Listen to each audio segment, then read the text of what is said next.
Hello mga ka-vibes.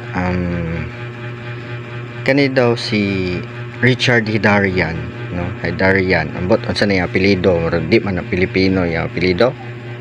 Ambot Pinoy ba na? No. Isa daw na siya ka Filipino political scientist daw. Isa pa daw na siya ka author, no? O isa pa daw siya ka media personality, kay expert man daw na siya sa Southeast Asian geopolitics, no?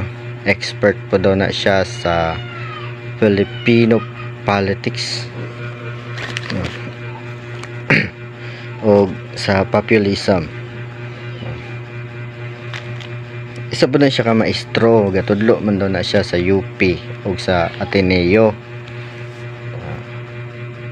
Unya writer po na siya sa Philippine Daily Inquirer, no?